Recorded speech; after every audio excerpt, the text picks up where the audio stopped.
반갑습니다. 아파트 사이클 연구소 소장 이현철입니다. 배짱입니다. 네, 반갑습니다. 네. 네.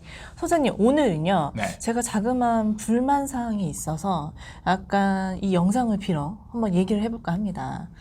아니 뭘 정말 제가 이전에 올렸던 그 인트로를 많은 분들이 같이 공감해 주시더라고요. 소장님이 당황하시는 모습 좋았다. 네, 그래서 제가 2탄으로 그렇죠. 한번 네. 해보지 않을까. 제가 네. 무너짐으로 인해서 여러분들이 즐거움을 얻는다라면 기꺼이 무너져 드리겠습니다. 그래서 제가 오늘 준비한 거는요. 약간 소장님이 저희 채널을 좀 소홀히 하는 것 같다. 아, 소장님이 여기저기 인터뷰를 진짜 많이 하시잖아요. 그렇죠. 그래서 네, 정말 부동산 시황에 대해서 다 얘기를 하시더라고요. 네. 근데 정작 네. 우리 아파트 사이클 연구소 네. 여기에서는 그런 거에 좀 말씀을 조심스럽게 안 하시는 것 같다. 그래서 아껴줘야 할 건 저희 구독자인데 말이죠.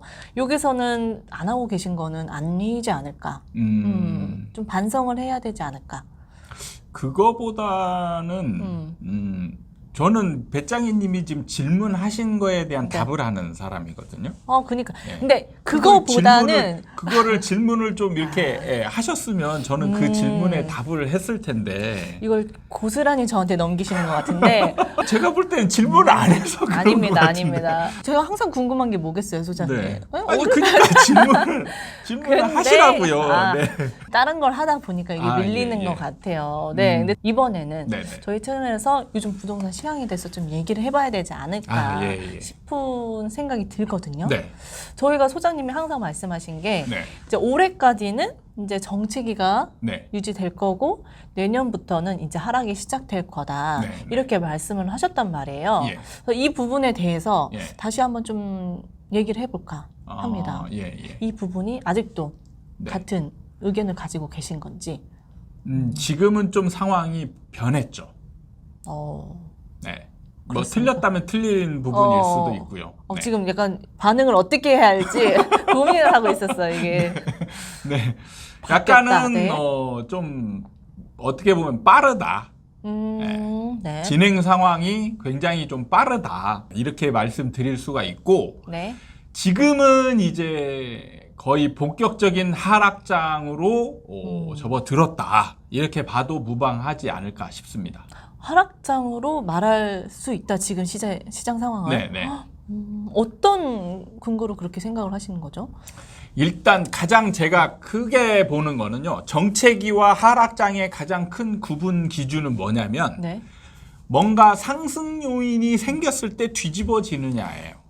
그러니까 정체기 안에서는 상승 요인이 생기거나 이렇게 되면 바로 뒤집어지고 다시 상승으로 갈 수 있어요. 네. 근데 하락장이 본격적으로 진행이 되면 그걸 바로 뒤집기가 어렵다라는 거죠.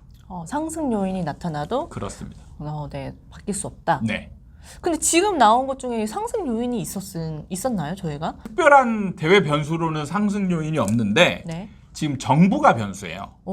네. 정부가 규제를 풀어주는 거죠. 규제를 풀어주는 거는 상승 요인이거든요. 정부의 정책도 저희가 중요한 요인으로 보잖아요. 그렇죠. 근데 그걸 이제 상승 요인으로 지금 됐는데도 안 된다. 그러니까 이번에 이제 2차 규제 지역 해제 이걸 해줬거든요.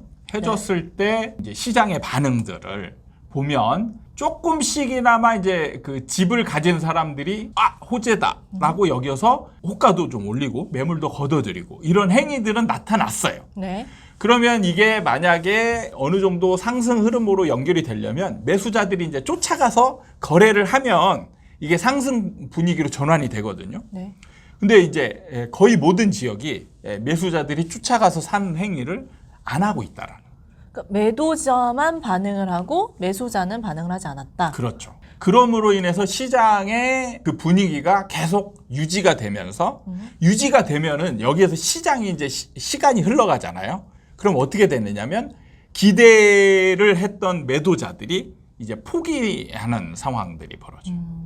근데 지금 약간 네. 매도자는 움직였지만 매수자는 움직이지 않았잖아요. 네. 그래도 이렇게 호가를 막 던지는 듯한 상황은 아닌 것 같거든요. 네. 근데 그걸 보고서 하락으로 생각할 수 있을까 싶거든요. 지금 보면 매수자들의 사려고 하는 이 의지, 이게 거의 완전히 꺾인 게 아닌가 싶을 정도로 굉장히 강한 그런 분위기가 형성이 되어 있어요. 그래서 지금 데이터상으로도 나타나는 게 매수 심리 지수 거의 0에 가깝고요. 작년 여름쯤만 봐도 서울 수도권의 매수 심리는 어느 정도였냐면 130, 40 정도. 정말 높네요. 예, 그 정도 수준을 유지했었는데 그래서 100 밑으로 내려갈까? 막 이런 느낌이었어요. 근데 지금은 뭐냐면 매수 심리가 0.9예요. 0.9. 그냥 매수 심리 자체가 아예 없다라는 거예요. 없어요. 그 결과로 나타나는 게 이제 거래량이죠.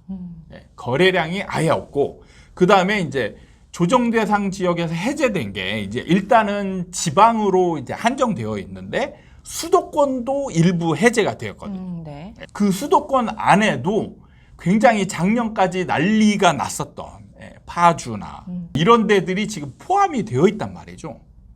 이런 데들의 움직임을 봤을 때 좀 움직일 수도 있는 여지가 있었는데 그렇지 않다라는 거예요. 네. 그러면 소장님이 말씀하신 이 상승 요인이었던 이 정책이 약간 상승 요인으로 나왔는데도 불구하고 지금 방향이 틀어지지 않았다. 네. 그래서 지금은 하락이다. 그렇죠. 그런 부분과 함께 이제 급매물들이 나오는 속도나 가격 떨어지는 폭이 굉장히 가파르다는 거죠. 네. 이렇게 진행이 되면 매수자들의 이 심리 분위기가 사실 어느 정도 정책에서는 급변할 수 있었거든요. 근데 네. 지금은 이제 공고하다. 그거를 이제 뒷받침해주고 네. 공고하게 해주는 아주 강한 요인이 이제 생긴 거죠. 네. 저는 예상하지 못했던 요인인데 그게 바로 이제 금리 인상이 굉장히 가파르게 진행이 되고 있다라는 거죠. 그러니까 이게 뭔가 정책을 유지하고 공고히 하고 있었는데 그걸 방향을 좀 틀어줄 만한 또 하락 요인이 금리 인상이 생기면서 가속화시켰다 이렇게 그렇죠. 봐야 되는 거고. 네. 지금의 그러니까 하락 요인이 제가 만약에 예상했던 대로 간다라면 아직까지는 정책이었고 서서히 하락하는 그런 상황이 진행이 됐을 가능성이 많은데 네. 금리 인상이 지금 역대급으로 금리 인상 폭을 속도를 보면 사상 최초예요. 그 전에 있었던 어떤 위기 상황, 외환위기나 이런 금융위기 상황의 금리 인상 속도보다 지금 미국의 연준의 금리 인상 속도가 역대급으로 가장 사상 최초로 빠르다는 얘기예요. 네. 그러니까 저도 약간 그 궁금했던 게 선생님이 금리 요인이 정말 크다. 그래서 이제 하락이 될 거다 이렇게 얘기를 했잖아요. 근데 저희가 과거 이런 부동산 시장을 보면 하락할 땐 항상 뭔가 외부 충격이 있었잖아요. 그렇죠. 그래서 08년도에 보면 금융위기가 있었고요. 그래서 이걸로 만약에 비교해 봤을 때 이 정도의 충격이 어느 정도가 더 강할지 좀 궁금했었거든요. 근데 지금 말씀하신 걸 보니까 그거보단 더 강하다 이렇게 생각해야 되나요? 제가 볼 때 우리나라 입장에서 봤을 때는 뭐 IMF하고 비교하기는 좀 어렵겠지만 2008년도 금융위기하고 비교해 보면 그때보다 더 큰 것 같은 느낌이 들어요. 어떤 부분에서 그렇게 느끼시는 일단 거죠? 금리 인상 속도가 너무 가파르다는 거죠. 그러니까 뭐든지 급하게 빨리 폭이 크게 움직이면 충격이 큰 거예요. 맞아요. 시간, 단기간이 정말 중요한 것 같아요. 그렇죠. 그렇죠? 그러니까 심리가 급속도로 무너지는 거죠. 그게 이제 크거든요. 금융위기 때의 금리 인상 속도나 뭐 어떤 분위기 이런 거보다 지금에 진행되는 속도가 굉장히 더 빠르다는 거죠. 그렇기 때문에 시장 참여자들의 이 심리의 하락 쪽으로 방향이 이제 선회된 이런 정도가 굉장히 이제 가파르고 빠르다는 얘기예요. 그럼 이게 시장이 움직이는 속도가 되게 생각보다 빠르다고 하셨잖아요. 그럼 이 속도도 속도지만 이 폭도 좀 궁금하거든요. 그 폭이 떨어지는 폭이 이전과 같이 그 정도로 한 30-40% 정도로 떨어질 건지 아니면 더 떨어질 수도 있다 이렇게 생각하시면 만약에 금리 인상이 이런 속도로 계속 오래 굉장히 간다라면 뭐 더 커질 수도 있는 분위기지만 이제 금리 인상의 가능성은 뭐 길진 않잖아요. 내년 하반기 정도까지 예상을 많이 하더라고요. 전에는 이제 올해까지 정도 예상을 했다가 좀 이제 미 연준이 내년 기대하지 마라 뭐 이런 얘기를 하면서 이제 조금 길어진 측면이 있는데 그 이상 금리 인상이 지속될 거라고 보는 분들은 이제 크게 없는 거죠. 그렇다면 이제 이때의 하락 폭을 더 막 키우는 요인들이 이제 없는데 약간 변수가 있긴 해요. 네, 이 변수들이 참 어렵습니다. 네. 그러니까 이 변수는 뭐냐면 그동안에 없었던 상황인 거죠.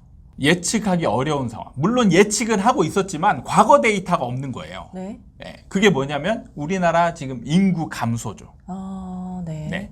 많은 분들이 금리 인상이 멈추면 상승 전환하거나 하락폭이 이제 아주 완연하게 줄어드는 거 아니야. 이렇게 이제 생각하실 수 있는데 그 뒤에 기다리고 있는 게 뭐냐면 아주 강한 하락 요인이 또 기다리고 있죠. 그게 뭐냐면 바로 인구 감소입니다. 네. 네. 인구 감소와 하락 시장하고 맞물리면 금리 인상보다 더 강한 요인으로 자리 잡을 수도 있어요. 그게 하나가 이제 금리가 끝난다고 해서 이제 다시 상승을 할 거냐 이렇게 얘기를 많이들 하시는데 네. 그거보다 더 강한 인구 감소가 기다리고 있다. 네.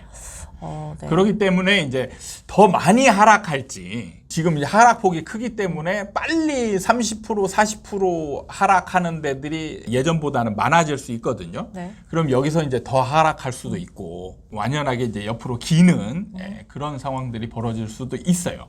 지금 상황으로 보면 조금 더 하락할 수도 있는 그런 것들이 좀 보이는 것 뭐라고 해야 될까? 좀 저도 조심스러운데.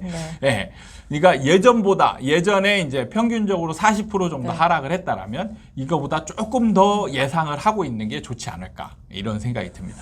그러니까 이건 부동산 시장에는 뭔가 변수들이 너무 많아서 네. 생각지도 못한 시점에 또 생각지도 못한 것들이 툭툭 나오니까 네. 이게 어떻게 움직일지를 참 예상한다는 게 조심스럽긴 하지만 어찌됐든 이 대세 흐름은 정해져 그렇죠. 있다는 네, 거죠. 네. 네. 이게 그 변수가 갑자기 튀어나오는 게 아니고 다 예정이 되어 있던 거예요. 예정이 되어 있었는데 문제는 그 상황하고 시장 상황이 다른 결과로 나타나면서 이게 중요 요인이 아니라고 이제 판단을 한 거죠.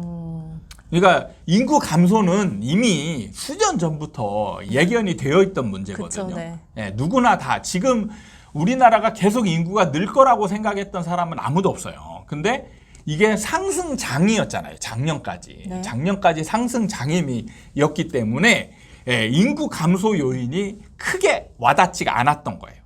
근데 이제 유일하게 우리나라에서 사상 처음으로 하락장과 인구 감소가 같이 맞물리는 그런 상황이 이제 최초로 벌어지는 거예요. 그러니까 같은 방향일 때 그렇죠. 만났다는 거죠. 네. 같은 방향일 때 이제 만나기 때문에 지금까지는 아직 인구 감소의 요인이 강하게 대두되지 않고 있어요. 왜냐하면 금리 인상의 효과가 워낙 크니까. 네. 근데 자, 여기서 이제 장담하는데 금리 인상의 효과가 이제 없어질 때쯤 대두될 수 있는 게 바로 인구 감소 요인이라는 거예요. 이게 내가 잘못된 거네요. 나만 이게 네. 느닷없이 나타난 것처럼 느껴지는데 이미 다 예견이 돼 있었던 건데요. 그렇죠. 모든 상황이 거의 다 부동산 같은 경우는 갑자기 나타나는 게 거의 없습니다. 정책을 정말 이상하게 쓰는 경우, 임대차 3법 같은 게 아주 이제 느닷없이 생기는 아주 강한 부작용이 큰 정책 요인이었을 뿐 나머지는 다 예상이 됐던 겁니다. 그렇기 때문에 여러분들이 공부할 때 자꾸 정말 뭐 예측할 수 없어 이런 식으로 공부를 하면 안 돼요. 부동산은 다른 상품보다 훨씬 더 예측이 쉽습니다. 시장만 잘 이해하면 어느 정도 예측이 쉽기 때문에 대신 그거를 여러분들이 받아 안을 때 해석이 잘못됐던 것뿐이에요. 그러니까요. 열심히 더 공부를 해야겠다는 생각이 들고 이 부동산 시황에 대해서 좀 들어봤습니다. 네, 빨라졌다. 네, 확실히 좀 빨라졌습니다. 예전에 비해서는 하락 속도가 굉장히 빨라진 느낌이 든다. 네. 앞으로는 이제 정체기가 아닌 하락기라고 얘기를 해도 될까요? 그러면? 그렇죠. 네, 알겠습니다. 이제는 하락기다. 네. 알겠습니다. 네, 오늘 시간 도움이 되셨다면 구독과 좋아요 부탁드립니다. 다음에 또 찾아뵙도록 하겠습니다. 감사합니다.